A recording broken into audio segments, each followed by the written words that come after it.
Chapter 3, Mishnah 4. The previous Mishnah dealt with stringencies of Kodesh over Terumah. The next three Mishnahs deal with stringencies of Terumah over Kodesh. These stringencies concern the trustworthiness of Amei Haaretz in regard to matters of Tumah and Tara. Amei Haaretz, singular Amei Haaretz, are those who are ignorant of, and thus generally careless about, the laws of Tumah and Tara, as opposed to Haverim, singular Haver, who are careful about the matters of Tumah. Since many Amei Haaretzes cannot be trusted in these matters, the sages decree that they must be regarded as Tamei. As such, any food, beverage, or utensils that they touch generally become Tamei. As the Mishnah will explain, the rabbis made some exceptions to this rule. We now turn to the words of the Mishnah.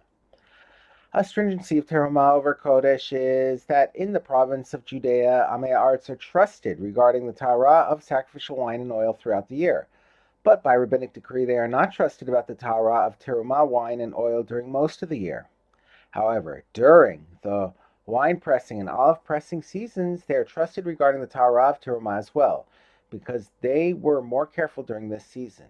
The stringency of Terumah, then, is that Amei Haaretz are trusted about its Tahara status only during certain seasons, whereas they are trusted about the Tahara status of kosher year-round. The Mishnah continues to discuss the trustworthiness of Amei Haaretz regarding Terumah. If the wine pressing and olive pressing seasons passed, and Amei Haaretz brought a barrel of Terumah wine to Kohen who is a Chaver, claiming it was Tahor, the Kohen may not accept it from them, since, as stated above, Amei Haaretz are trusted to vouch for the Tahara status of Terumah only during the pressing season, which in this case is already passed. Even after the pressing season, however, an Amei Haaretz may set his Terumah wine aside until the next wine pressing season, when he will again be trusted, and then present it to the Chaver.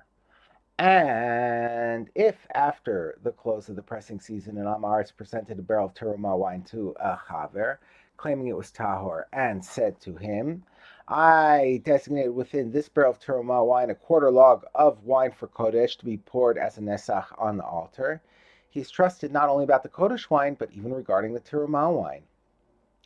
Another stringency of Terumah over Kodesh.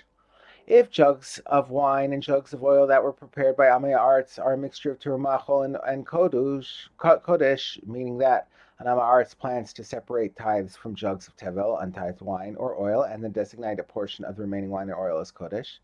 If the Amei Haaretz state that the jugs and their contents are Tahor, they are trusted during the wine pressing and the olive pressing seasons, not only about the contents, but even about the Tahara of the jugs themselves. And for the 70 days before the wine pressing season, the period during which people purify their utensils in preparation for the pressing season.